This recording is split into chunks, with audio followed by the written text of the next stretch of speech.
Rating the emphasis and having emphasis on the fact that as a country we need to increase our hectarage of wheat planting, wheat establishment to about 85,000 hectares. We are looking at having our farmers taking wheat as an enterprise this winter. We are also going to be looking at how the various stakeholders in the agriculture industry have dedicated their time and resources to ensure that this season is a success. We are talking of the Zimbabwe Electricity Supply Authority, which has ensured the public, the wheat farmers here in Zimbabwe, they are going to be having electricity unhindered supply of electricity in their various geographical locations for irrigating their wheat. Now, generally, every cropping enterprise begins with land preparation, which is the case today. We are looking at how we are going to be establishing wheat here in Zimbabwe. Wendy, thank you for joining us today. Thank you so much, Wadza. It's always a pleasure. As we get into our discussion, I've highlighted we are going to be looking at land preparation. We are going to start with land preparation and go on to hardening and even irrigating of the wheat. Can you talk briefly on the land that we are standing in? I understand that there was tobacco. Can you maybe highlight on the importance of crop rotation, aligning it from tobacco production to wheat establishment? In a bid for us to align to sustainable agriculture initiatives, it's important for every farmer to understand the significance of crop rotations in building the nutrition capacity of the soil and also in adding in terms of the microbial activity that happens in the soil for the crop to be able to sustain itself using the natural environment in which it's growing.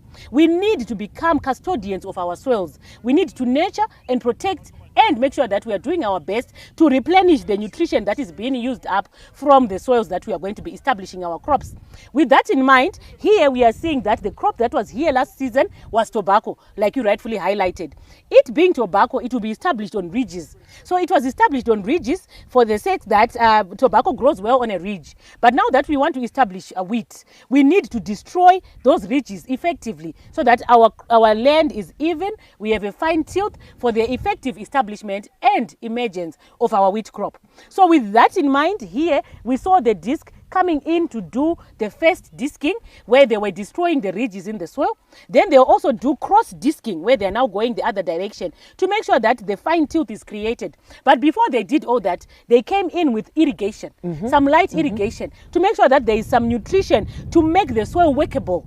And it also enabled them to also soften in terms of the root system around the stalks. You know, tobacco stalks can be very heavy with an extensive root system like we were seeing here. So it's important for us to also make sure that if we irrigate, we are also increasing the workability of the ground.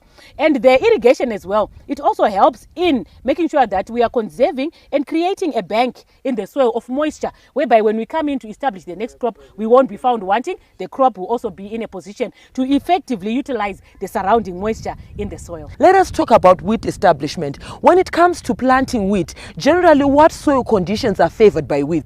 Are we talking of achieving that fine tilt, or what are we talking about? In tobacco we have ridges. What do we have in wheat? In wheat, the important thing for a farmer to note is the seed size, where you find that wheat has very small little grains that act as the seed.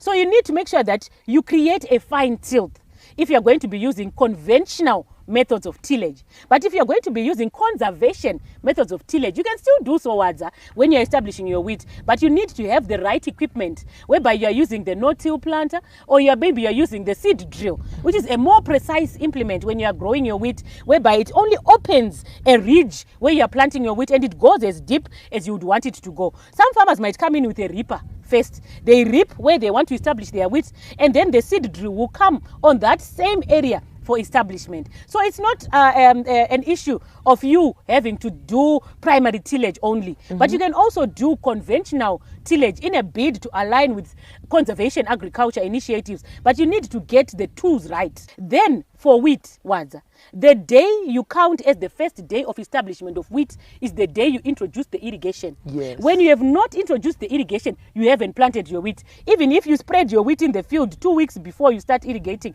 we count the day that you irrigated as the first day of establishment. Thank you so much, Wendy. That was very detailed. When it comes to wheat, I want us to talk about irrigation. I also want us to talk about plant nutrition. I'm talking of the bus of fertilizer and even the top dressing, their quantities, and maybe the periods that they are going to be applied. When it comes to bus of fertilizer, I understand that when it comes to establishing wheat, you come in with your Vicon or your fertilizer spreader. What are we talking about in terms of the quantities and even the names of the fertilizers? To sum it upwards, what you want me to explain falls under the umbrella term good agronomic practices, Yes. where our farmers are employed on to make sure that they are doing the right things aligned to the crop in question. Here, talking about wheat, we look at the nutrition component, for example. Every farmer should understand the individual nutrition constitution of their soil for them to make an informed decision on the fertilizer quantities and type for them to apply. But nonetheless, the general recommendation for wheat falls within the range of 250 to 350 kgs per hectare of the basal fertilizer. It then depends on the basal fertilizer that your farmer is going to be using. If you are going to be using the standard 7-14-7, which is the nutrient constitution in any fertilizer, I hasten to say that every farmer should buy fertilizer based on the nutrients that are available in the individual bag, yes, rather than the name or the color of the bag, because you need to understand what you are giving your crop. So if you are going to be using 7-14-7, that's when you come in with the higher rates, because in terms of the nutrition that is going to be availed by that fertilizer is slightly lower. But if you're going to be using the blends, which are the specialty fertilizers that are available, the higher analysis fertilizers, where maybe there's 14-28-14, which is double D, maybe you reduce the rates, but guided by soil analysis and soil experts, so that you are applying the right constitution of nutrients that are required by the wheat crop. Then there is one fertilizer that farmers really like to use, particularly when they're establishing cereals, which is 6-23-23. From the name and the number of nutrients that you're getting there, you can tell that there's high phosphorus and high potash already.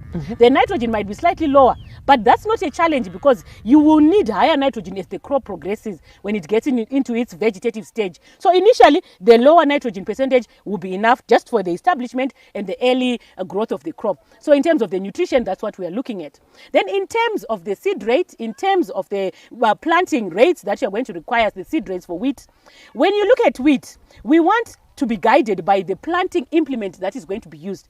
For example, if the farmer is going to use a broadcasting implement that includes a Vicon spreader, which is what we are going to be doing here, you can use a seed rate that ranges from around 125 to 135 kgs per hectare.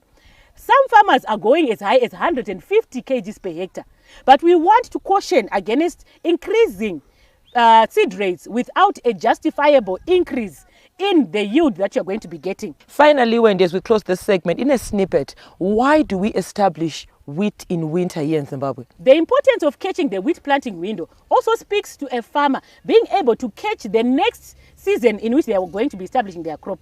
Because if you plant your wheat in May, which is the period that we recommend our farmers to plant from the 1st of May to around the 25th of May, particularly the first 2 weeks of May, you optimize on the yield, because you also safeguard your crop from reaching the rainy season when it's still in the field, whereby the falling numbers will be affected, the grain quality, the taste density will be affected by the rain. So catching the planting window also makes sure that you're also avoiding that. Then if you plant late, disease incidence is also going to be higher as the crop gets into summer. So that's also something that you need to look at. So our farmers are also cautioned against planting late. This is the critical window for wheat planting. The May window, the first 2 weeks of May, going to the 3rd week, until the end of May, we should be planting. Every farmer should make sure that their wheat is in the ground by the end of May to optimize on productivity. Thank you. There you heard it, viewers. This is Wendy Madzura, a wheat production expert here in Zimbabwe, was taking us through the nitty-gritties in terms of land preparation ahead of wheat